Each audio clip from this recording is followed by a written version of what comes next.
11వ అధ్యాయము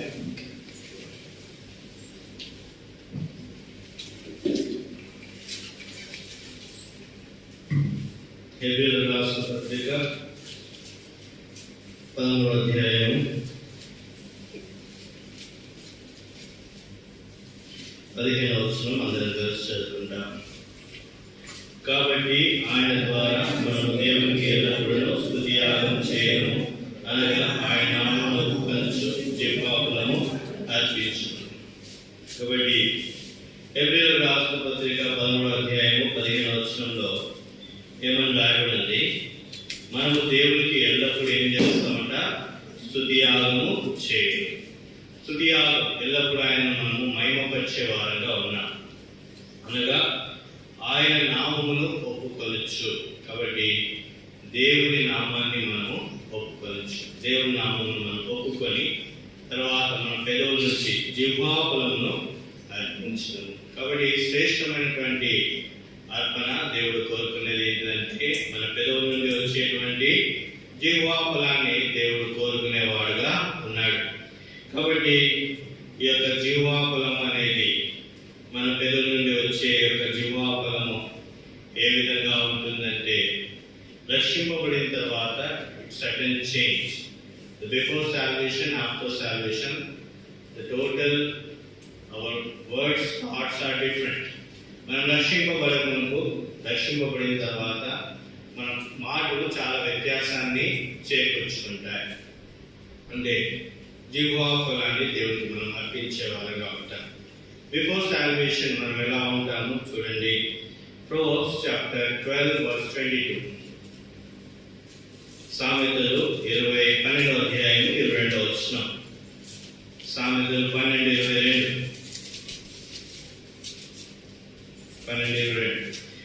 అబద్ధంలో ఆడ పెదవులు యెహోవాకు హేయములు, సత్యపట్టణంలో ఆయనకు ఇష్టలు.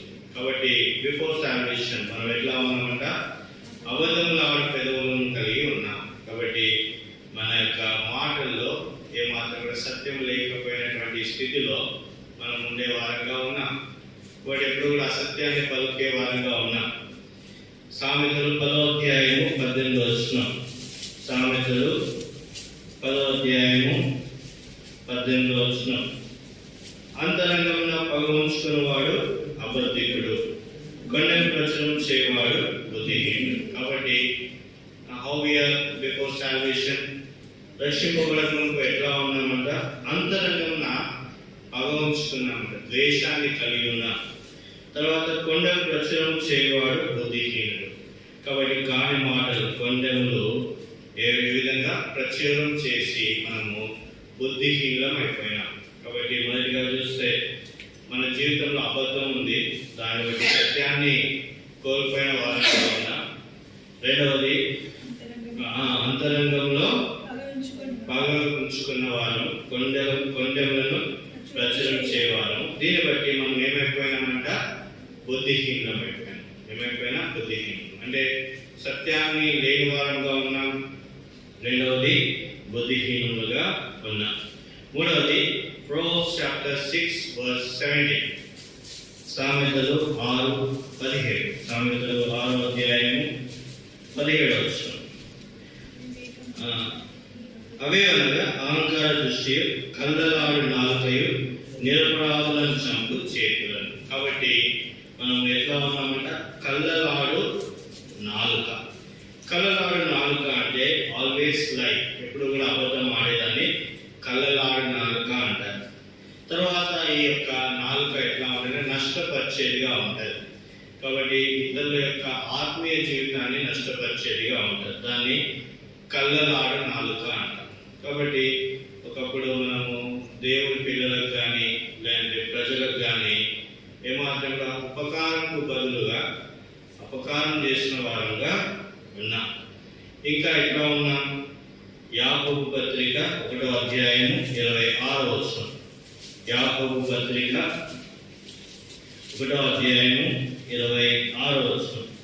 ఎవరైనా నోటికి కళ్ళం పెట్టుకునక తమ హృదయమును మోసపరుచుకుంటూ భక్తి గల వాడిని అనుకునేలా వారి భక్తి వ్యర్థమే. కాబట్టి నోటికి కళ్ళం పెట్టుకోలేదు. ఒకప్పుడు ఏం మాట్లాడాలి చూడాలంటే అది మాట్లాడాలి, ఏది చూడాలంటే అది చూస్తున్నా. కాబట్టి నోటికి మనం ఒకనాడు ఏం చేయలేదంట, కళ్ళం పెట్టుకోలేదు. తమ హృదయాలను ఏం చేసుకున్నాం, మోసం చేసుకొని మన భక్తి ఏమైపోయిందంట, ఆ దినాల్లో వ్యర్థమైపోయిన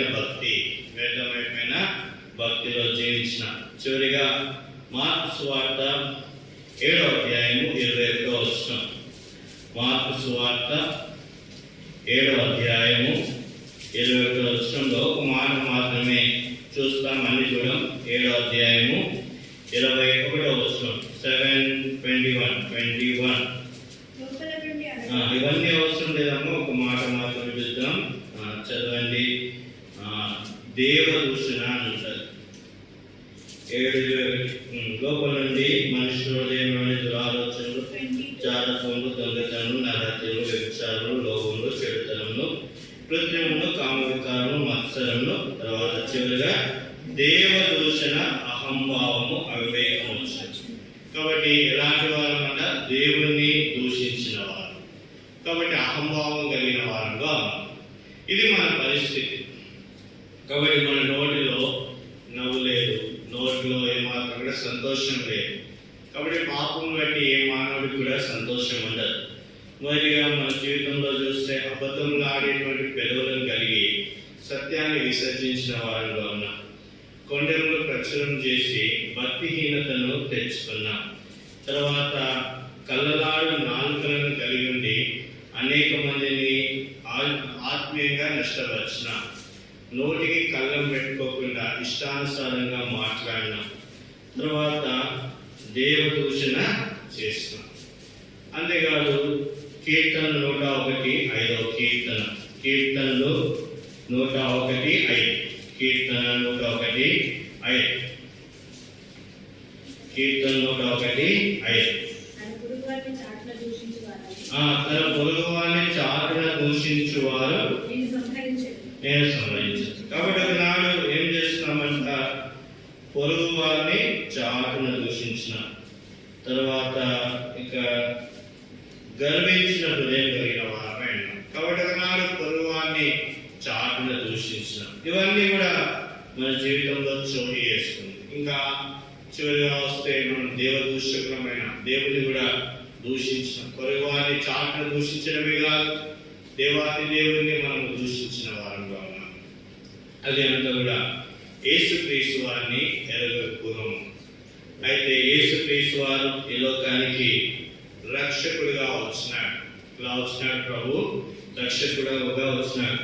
కాబట్టి లోక పాపమును మోసుకొని పోవు దేవుని గొర్రెపిల్లగా ప్రభు అయిన యేసుక్రీస్తు వారు ఈ లోకానికి వచ్చినాడు. నశించిన దాన్ని వెతికి రక్షించుటకు ప్రభు అయిన యేసుక్రీస్తు వారు ఈ లోకానికి వచ్చినాడు. కాబట్టి ఆయన శాంతిని అనుగ్రహించడానికి ప్రభు అయిన యేసుక్రీస్తు వారు ఈ లోకానికి వచ్చినాడు. కాబట్టి ఆయన త్యాగం విషయం చూసినట్లయితే రోమిలకు రాసిన పత్రిక 5వ అధ్యాయము 8వ వచనం. రోమిలకు రాసిన పత్రిక 5వ అధ్యాయము 8వ వచనం. దేవుడు మన ఎడల తన ప్రేమను వెల్లడిపరుచున్నాడు. ఎట్లనగా మనం పాపులమై ఉండగానే క్రీస్తు మన కొరకు చనిపోయాడు.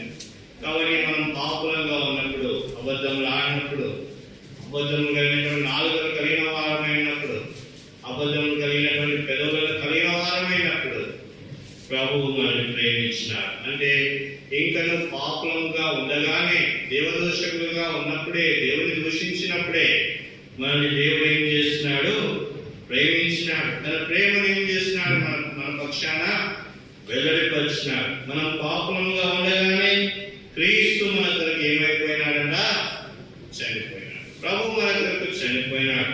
ప్రభు మన కొరకు సమాధి చేయబడినాడు. ప్రభు మన కొరకు 3వ దినాన తిరిగి లేచినాడు.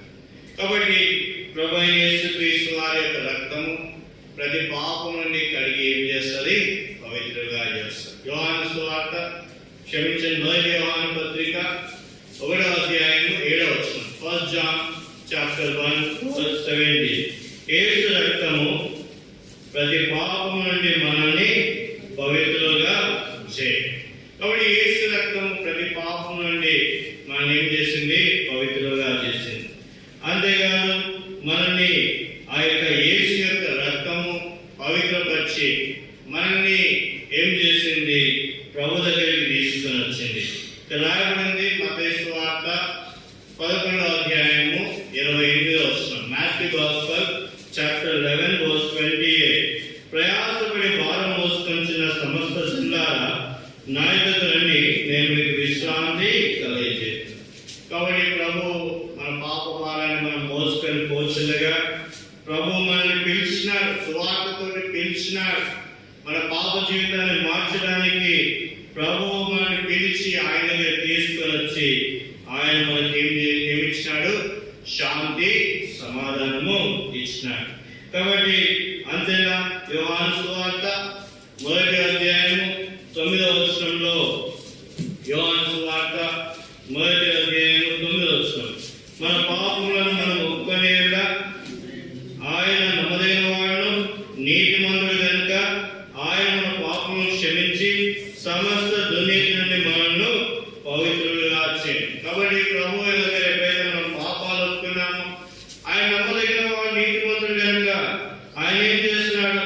మన పాపాలను ఏం చేస్తున్నాడు? ఆయన కడిగినాడు, క్షమించినాడు.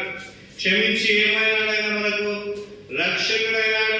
చూడండి మత్తయి సువార్త 1వ అధ్యాయము 21వ వచనం. Matthew gospel chapter 1 verse 21. తన ప్రజలను వారి పాపం నుండి ఆయన రక్షించిన కనుక ఆయనకు యేసు అను పేరు పెట్టారు. కాబట్టి ప్రభు యేసు క్రీస్తు వారు మనకు రక్షకుడిగా వచ్చినాడు. అంతేకాదు లూకా సువార్త 2వ అధ్యాయం 11వ వచనం ప్రకారం నేడు రక్షకుడు మీకు పుట్టి ఉన్నాడు, ఆయన ప్రభు అయిన క్రీస్తు. ప్రభు అయిన మనకు రక్షకుడుగా ఈ లోకంలో ఏం చేస్తున్నాడు? పుట్టినాడు. ఎలా పుట్టినాడు? ఎలా ఎందుకు వస్తున్నాడు? చూడండి 1 తిమోతి రాసిన పత్రిక 1వ అధ్యాయం 15వ వచనంలో పాపలను రక్షించుటకు క్రీస్తు యేసు ఈ లోకానికి వచ్చెను. కాబట్టి పాపమైన మనల్ని రక్షించడానికి క్రీస్తు యేసు వారి లోకానికి వచ్చినాడు. ఆయన మనం ఎరగని వారమై ఉన్నాం, ఆయన మనం దూషించిన వారమై ఉన్నాం, ఆయన మనము ఎంతగానో బాధ పెట్టిన వారంగా ఉన్నాం. అయితే దేవుడు తన ప్రేమను మన మీద వెల్లడిపరిచినాడు. ప్రభు మన విషయమై తన కలిగినటువంటి ఉద్దేశాన్ని సఫలం చేసుకోవడానికి ప్రభు నీనా జీవితాన్ని మార్చడానికి ఆ ఘోర కల్వరి శిలువని ఆయన ఎక్కిన వాడుగా ఉన్నాడు. రక్తమంతా కూడా కాచిన దేవుడిగా ఉన్నాడు. తన స్వరక్తం ద్వారా మనల్ని ఏం చేస్తున్నాడు? కలిగి పవిత్రపరిచినాడు. మన జీవితంలో శాంతి సమాధానము ప్రభు మనకి అనుగ్రహించిన వాడుగా ఉన్నాడు. హెబ్రీయులకు రాసిన పత్రిక 13వ అధ్యాయము 12వ వచనం. హెబ్రీస్ చాప్టర్ 13 verse 12. కావున యేసు కూడా తన స్వరక్తము చేత ప్రజలను పరిశుద్ధపరచుటకై గవిని వెలుపల శ్రమ పొందెను. కాబట్టి దేవుని యొక్క ఉద్దేశం ఏంటంటే మనల్ని పవిత్రపరచడానికి, మనల్ని పరిశుద్ధపరచడానికి ఆయన గవిని వెలుపల ఊరి బయట ప్రభు ఏం చేసినాడు? శ్రమ పొందినాడు. కాబట్టి ఇంత చేసిన దేవునికి ఒకనాడు అబద్ధములతో ఉన్నటువంటి జీవితం, సత్యం లేనటువంటి జీవితం, కలలాల నాలుగును బట్టి బుద్ధిహీనం అయిపోయినా, మన భక్తి అంతా వ్యర్థమైపోయింది. అలాంటి పరిస్థితుల్లో మనల్ని ప్రభు ఏం చేస్తున్నాడు? వెతికి రక్షించినాడు. తన కలువరి శిలువతో రక్తం ద్వారా, ఆయన కాచిన రక్తం ద్వారా మనల్ని ఏం చేస్తున్నాడు? ప్రభు విమోచించినాడు, విడుదలకు తీసుకొని వచ్చినాడు. కాబట్టి దేవుడి కుమారము ఆయన. కాబట్టి దూరస్తున్న మనల్ని ఆయన ఏం చేసుకున్నాడు? సమీపస్తులుగా చేసుకున్నాడు. ఆయన పిల్లలుగా మార్చుకున్న దేవునికి హెబ్రీయులకు రాసిన పత్రిక 13వ అధ్యాయం 15వ వచనంలో ఆయన నామమును ఒప్పుకొనొచ్చు ఏం చేయాలంటే మనము జిహ్వాఫలము అర్పించడము. కాబట్టి ఆయన నామమును ఒప్పుకోవాలా మన పెదవులతో. ఒకనాడు దూషించిన పెదవులు, అబద్ధంలో ఆడినటువంటి పెదవులు, దూరంగా ఉన్నటువంటి పెదవులు ఇప్పుడు యేసు నామం ఏం చేయాలా? ఒప్పుకోవాలా. ప్రభువా నీవే నా రక్షకుడు అని ఒప్పుకోవాలా.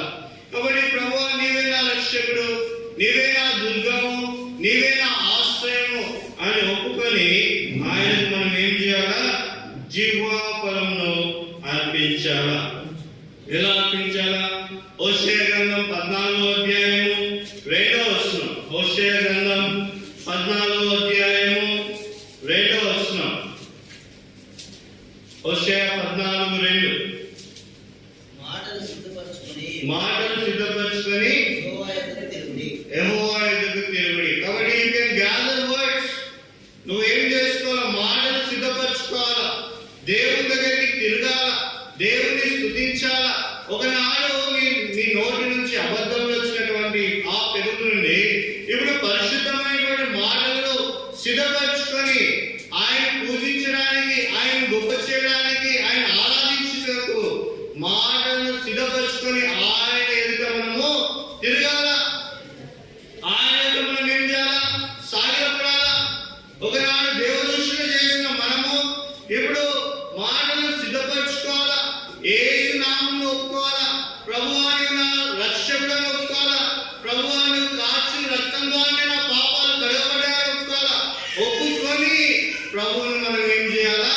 ఆరాధించే వాళ్ళంగా ఉండాలి. అందుకోసమే కీర్తనకారుడు 119వ కీర్తన 108వ వచనం. కీర్తనలు 119, 108. యెహోవా నా నోటి స్వేచ్ఛార్పణలను అంగీకరించుము. యెహోవా నా నోటి స్వేచ్ఛార్పణలను ఏం చేయమంటున్నాడు? అంగీకరించుము. ఏం చేయాలా? స్వేచ్ఛార్పణ. ఏం చేయాలి? స్వేచ్ఛార్పణ స్వచ్ఛమైన హృదయం నుంచి వచ్చేటువంటి అర్పణ స్వేచ్ఛార్పణ. ఒకనాడు హృదయంలో దుర్గంధంతో వచ్చినటువంటి మాటలు, ఒకనాడు హృదయంతో గర్వంతో వచ్చినటువంటి మాటలు, ఒకనాడు హృదయంలో ఆ ద్వేషంతో వచ్చినటువంటి మాటలు, ఒకనాడు హృదయంలో పగతో వచ్చినటువంటి మాటలు. ఇప్పుడు ఏంటంట?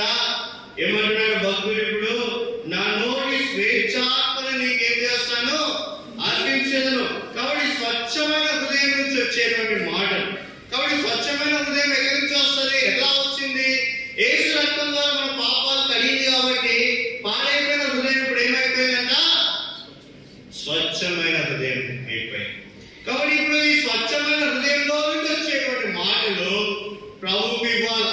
ప్రభు ఆ యొక్క హృదయంలో నుండి వచ్చే మాటల కొరకు ప్రభు ఆకాశంలో ఉండి ఏం చేస్తున్నాడు? ఎదురు చూస్తున్నాడు. అంతేకాదు చూడండి, బుక్ ఆఫ్ ఐజియా చాప్టర్ 57:19. యెషయా గ్రంథము 57:19. యెషయా 57:19. వారిలో కృతజ్ఞతా బుద్ధి పుట్టించుచు దూరస్తులకు సమీపస్తులకు సమాధానము చెప్పి నేనే వారిని స్వస్థపరచెదనని యెహోవా సెలవిచ్చినాడు. కాబట్టి ప్రభు ఎంత మంచివాడంటే మన జీవితంలో కృతజ్ఞత బుద్ధి పుట్టిస్తాడంట. కాబట్టి మన జీవితంలో మన మనసు దగ్గరికి వచ్చి దేవుడు కృతజ్ఞత భావాన్ని తీసుకొని వస్తాడంట. రాతి గుండెని తీసేసి మాంసపు గుండెని ఇచ్చిన దేవుడు మన హృదయంలో కృతజ్ఞత బుద్ధి. ప్రభువుకు నేను నా జిహ్వాబలాన్ని అర్పించాలా, ప్రభువుని నేను ప్రేమించాలా, ప్రభువుని నేను పొగడాలి అనేటువంటి దీనత్వాన్ని ప్రభువే కలిగించేవాడుగా ఉన్నాడు. అంతేకాదు కీర్తన 113వ కీర్తన మొదటి వచనంలో కీర్తనకారుడు అంటున్నాడు, కీర్తనలో 113:1. కీర్తన 113:1.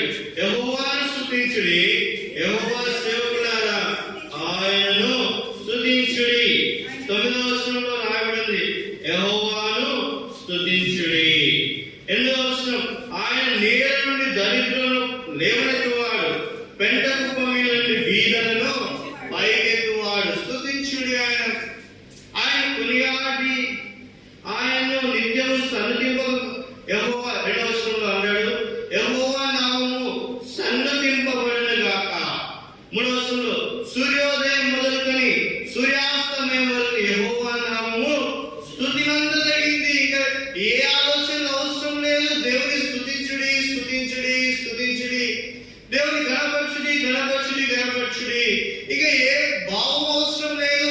మన దేవుని వేడుకోవాలి, మన దేవుని గొప్ప చేయడానికి ఇక ఏది అవసరం లేదు. సూర్యోదయం నుంచి సూర్యాస్తమయం వరకు ప్రతి దాన్ని పక్కన పెట్టి మన దేవుడిని మనం ఏం చేద్దామంట? స్తుతించుడి, యెహోవాను స్తుతించుడి. యెహోవా నామము సన్నిధింపబడును గాక. కీర్తనకారుడు 50వ కీర్తన 23వ వచనం. 50వ కీర్తన 23వ వచనం. 50:23. త్యాగం అర్పించువాడు మహిమపరుచుతున్నాడు. నేను వానికి దేవుని రక్షణ కనపరుచున్నట్టు వాడు మార్గము సిద్ధపరచుకొనెను. 50:23లో ఏమంటున్నాడు? స్తుతి యాగం అర్పించువాడు. స్తుతి యాగం అర్పించువాడు అంటే అర్థం ఏంటంటే హృదయపూర్వకంగా కృతజ్ఞత ఆచరించువాడు. స్తుతి యాగం అర్పించువాడు అంటే ఎవరంట? హృదయపూర్వకంగా, మనస్సులో నుండి హృదయపూర్వకంగా, కృతజ్ఞతాపూర్వకంగా దేవుని పొగిడేటువంటి వాడు. స్తుతి యాగం అర్పించువాడు నన్ను మహిమపరుచున్నాడు. నేను వానికి దేవుని రక్షణ కనపరిచినట్టు వాడు మార్గము సిద్ధపరచుకొనెను. నేను వారికి దేవుని రక్షణను కనపరుస్తాను అని అంటున్నాడు. కాబట్టి ప్రతి పరిస్థితిలో మన దేవుడు మనల్ని కాపాడేవాడుగా ఉన్నాడు. ప్రతి పరిస్థితిలో దేవుడు మనల్ని సంరక్షించేవాడుగా ఉన్నాడు. అంతేకాదు కొలస్సీలకు రాసిన పత్రిక 1వ అధ్యాయము 10వ వచనం. కొలస్సీ 1:10. కొలస్సీ 1:10. 1వ అధ్యాయము 10వ వచనం. ఇక్కడ మధ్య భాగం అన్ని విషయంలో ప్రభువును సంతోషపెట్టినట్లు ఆయనకు తగినట్లుగా నడుచుకోండి. ఒకటి కొలస్సీ 1:10లో రాయబడింది ఏంటంట? ప్రభువును అన్ని విషయంలో మనం ఏం చేయాలంట? సంతోషపెట్టాల. రోమీయులకు రాసిన పత్రిక 12వ అధ్యాయము 1వ వచనం. రోమా 12వ అధ్యాయము 1వ వచనం. కాబట్టి సహోదరులారా, పరిశుద్ధమును దేవునికి అనుకూలమైన సజీవ యాగముగా మీ శరీరములను ఆయనకు సమర్పించుకొనని దేవుని వాత్సల్యమును బట్టి మిమ్మల్ని బ్రతిమాలుచున్న ఇట్టి సేవ మీకు యుక్తమైనది. కాబట్టి ఇక్కడ రాయబడింది పరిశుద్ధమును దేవునికి అనుకూలమైన సజీవ యాగముగా మీ శరీరములను ఆయనకు సమర్పించుకొనండి. కాబట్టి ప్రభు పవిత్రపరిచినాడు కాబట్టి మీ శరీరములను ఆయన సజీవ యాగంగా మీరేం చేసుకోమంటున్నాడు? సమర్పించుకోండి. ఆయన పవిత్రమైనటువంటి మీ శరీరంతో ఆయన్ను ఆరాధించండి. తర్వాత దేవుని వాత్సల్యం బట్టి మిమ్మల్ని ఏం చేస్తున్నాను? బ్రతిమాలుకొనుచున్నాను. కాబట్టి దేవుడు తన వాత్సల్యాన్ని మన మీద చూపెడుతున్నాడు. దేవుని కృప మన మీద చూపెడుతున్నాడు. కాబట్టి మన జీవితాన్ని ఆయనకు సమర్పించుకోవడము యుక్తమైనది అని చెప్తున్నాడు. ఎందుకు రాయబడింది చూడండి. మొదటి కొరింథీయులకు రాసిన పత్రిక 6వ అధ్యాయం 20వ వచనం. మొదటి కొరింథీ 6:20.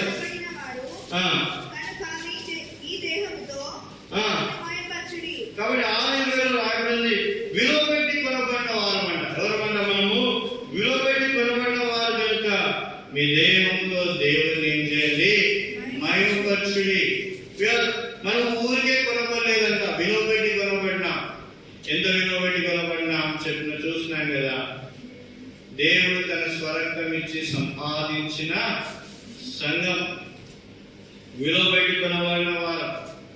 దూరస్థమైన మనల్ని ఆయన పిలిచి సమీపస్తులుగా చేసి ఆయన మన విషయమై ఆ కలువరి శిలువలో తన రక్తాన్ని కార్చినాడు.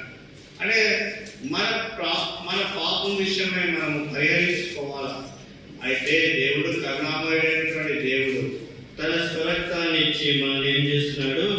కొనుక్కున్నాడు. కాబట్టి ఎఫెసీయులకు రాసిన పత్రిక 5వ అధ్యాయం 20వ వచనం. ఎఫెసీ 5:20.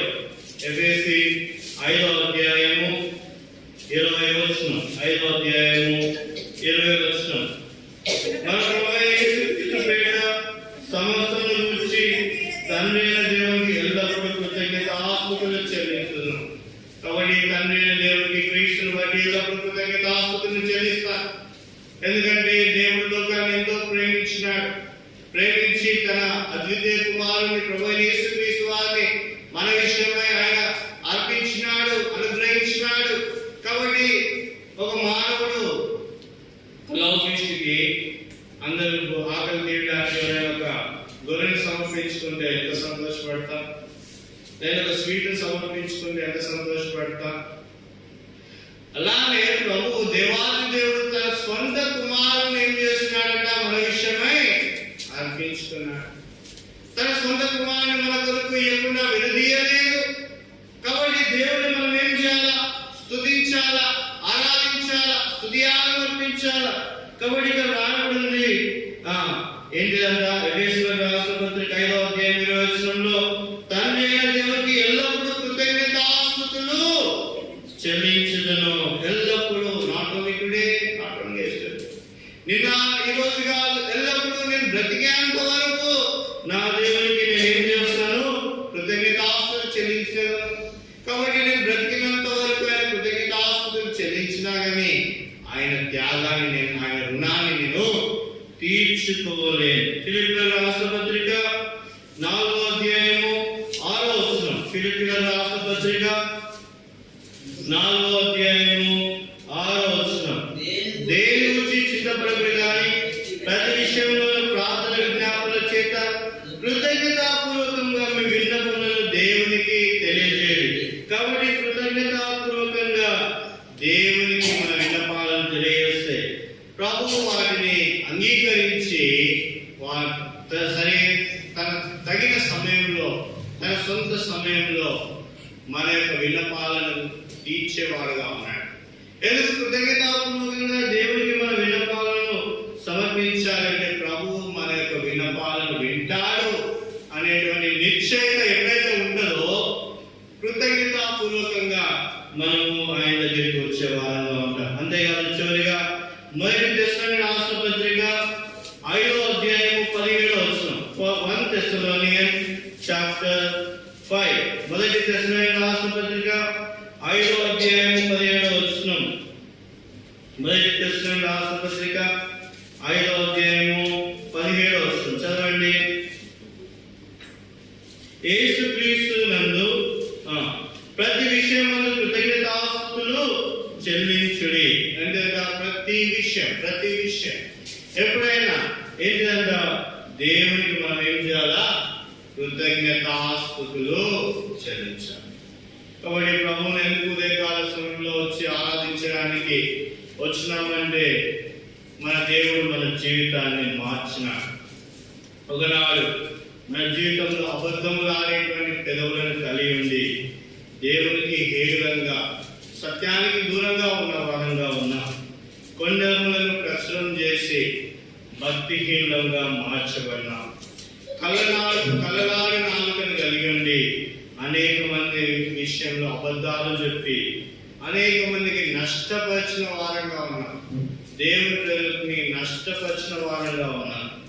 నోటికి తాళం పెట్టుకోకుండా దేవునికి దూరస్థులమై ఉన్నాం. తర్వాత పొరుగు వారిని చాటున దూషించే వారుగా ఉన్నాం. అంతేకాదు దేవుని దూషకులమైన. కాబట్టి ఇలాంటి ప్రజలం మనం. అయితే మనం ఎలా దేవునికి తన జీవాఫలాన్ని అర్పించాలంటే యేసుక్రీస్తు నామం బట్టి మనం ఆయనకు జీవాఫలాన్ని అర్పించాలి. యేసు నామాన్ని ఒప్పుకుంటూ ఆయనకు జీవాఫలాన్ని అర్పించాలి. ఎందుకు? ఆయన రక్తం ద్వారా మన పాపాలను ఏం చేసినాడు, కడిగినాడు. దూరస్తులైన మనల్ని సమీపస్తులుగా చేసినాడు. తన ప్రేమను వెల్లడిపరిచినాడు. పాపులంగా ఉన్నప్పుడే తన ప్రేమను వెల్లడిపరిచినాడు. యేసు రక్తం ద్వారా మన పాపాలు కడిగినాడు, పవిత్రపరిచినాడు, మనకు శాంతిని, సమాధానాన్ని ఇచ్చినాడు. అంతేకాదు పాపులను రక్షించడానికి ప్రభువైన యేసుక్రీస్తు వారు ఈ లోకానికి వచ్చినాడు. ప్రభు ఇంత గొప్ప కార్యాన్ని జరిగించినప్పుడు మనం ఎట్లా ఉండాలంట? ఎట్లా ఉండాలా?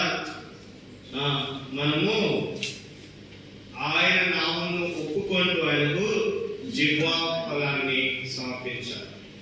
మాటలను సిద్ధపరచుకొని ప్రభువును ఆరాధించాలి. ఒకనాడు దూషించడానికి మాటలు సిద్ధపరచుకున్నవారు, లోపల నుంచి దూషణ మాటలు వచ్చినవారు ఇప్పుడు పవిత్రమైనటువంటి మాటలను సిద్ధపరచుకొని దేవుని రక్షకుని పొగిడేవారుగా ఉండాలి. ఒకనాడు దేవుని దూషించిన ఇప్పుడు మాటలను సిద్ధపరచుకొని దేవుని త్యాగాన్ని గ్రహించుకొని దేవుణ్ణి ఆరాధించే వారంగా ఉండాలి. మన నోట స్వేచ్ఛాత్మన ఉండాలి. దేవుని మహిమపరిచేటువంటి అర్పణను మనం ఏం చేసుకోవాలా? సిద్ధపరచుకోవాలి. దేవుని కృతజ్ఞతా భావంతో దేవుణ్ణి ఆరాధించాలి. ఎందుకంటే దేవుడు మన జీవితంలో కృతజ్ఞతను నింపిన దేవుడుగా ఉన్నాడు. ఆయన సూర్యోదయం నుండి సూర్యాస్తమయం వరకు స్తుతినందదగినటువంటి దేవుడు. కాబట్టి ఆయన మనము స్తుతియాగం అర్పించాలి. అంటే హృదయపూర్వకమైనటువంటి కృతజ్ఞతాస్తుతులు ఆయనకు చెల్లించాలి. సజీవ యాగంగా మన యొక్క శరీరాలను ఆయనకు సమర్పించుకోవాలి. ఎందుకు? మన శరీరము, మన ఆత్మ, మన ప్రాణము విలువబెట్టి కొనుక్కున్నాడు మనల్ని. కాబట్టి ఆయనకు అర్పించుకోవడం, ఆయన కృతజ్ఞతాపూర్వకంగా మనము ఆయనను పొగడడం ఏమాత్రం కూడా తప్పుగా. అంతేకాదు, తండ్రి అయిన దేవునికి ఎల్లప్పుడూ కృతజ్ఞతాస్తుతులు చెల్లించుడి. ఎందుకు? ఆయనకున్నటువంటి ఒక్క కుమారుణ్ణి, ప్రభు యేసుక్రీస్తు వారిని, జనితైక కుమారుణ్ణి, అద్వితీయ కుమారుణ్ణి, అబ్రహాం కుమారుణ్ణి, దావీదు కుమారుణ్ణి, యేసును, క్రీస్తును, రక్షకుని మనకి ఇచ్చేసినాడు. ఆయనకి ఏమి లేదు. పాపైన మన కొరకు ప్రభు యేసుక్రీస్తు వారి శిలువ మీద త్యాగాన్ని చేసినాడు, బలి ఇచ్చినాడు. నీ పాపం బట్టి, నా పాపం బట్టి, నీకు రావాల్సిన శిక్షను బట్టి, నాకు రావాల్సిన శిక్షను బట్టి తన కుమారుని మన కొరకు అర్పించినాడు. ప్రభుకి ఎంత ఆరాధించిన, ప్రభుని ఎంత గణపరిచిన మనము తక్కువ వారమే. ప్లేస్లో పాట పాడుకుంటాం. తర్వాత ఆరాధనలోకి ప్రవేశిద్దాం.